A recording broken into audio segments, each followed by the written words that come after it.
78%, oxygen 21%, ऑगन 0.9%, जल वाष्प 0.04%, carbon dioxide 0.03% और अन्य अक्रिय गैसें 0.03%। इसके अलावा पृथ्वी के मिश्रण में जल वाष्प, हीलियम, नियॉन, कण और ओजोन की बहुत कम मात्रा वाले जैस गैस शामिल हैं। ऑक्सीजन।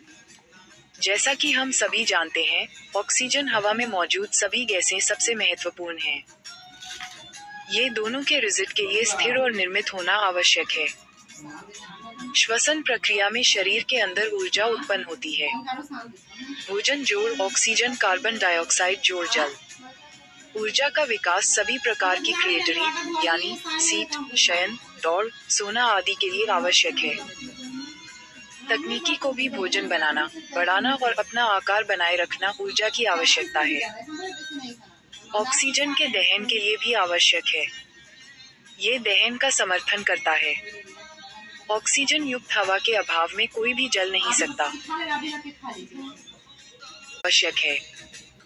हरे पौधे प्रकाश संश्लेषण की प्रक्रिया के माध्यम से कार्बन डाइऑक्साइड, पानी और सूर्य के प्रकाश की उपस्थिति में अपना भोजन बनाते हैं। पत्तियों का हरा रंग क्लोरोफिल नामक वर्णक की उपस्थिति के कारण होता है। पौधे के जो भाग हरे नहीं होते वे अपना भोजन नहीं बना सकते। क्लोरोफिल पौधे के भागों को सौर ऊर्जा को फंसाने और कार्बन डाइऑक्साइड में मौजूद कार्बन को ग्लूकोज में बदलने में मदद करता है।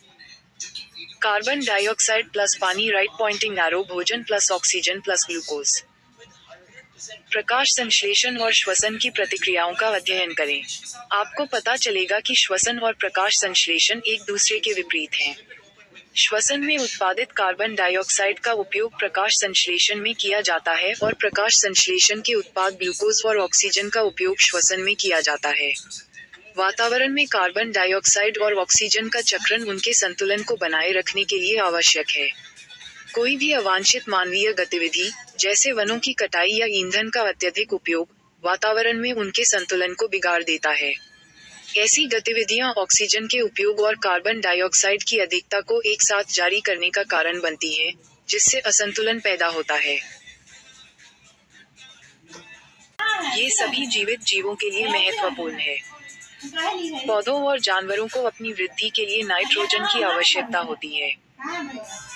प्रोटीन, जो एक जीव के निर्माण खंड है, नाइट्रोजन से बने होते हैं।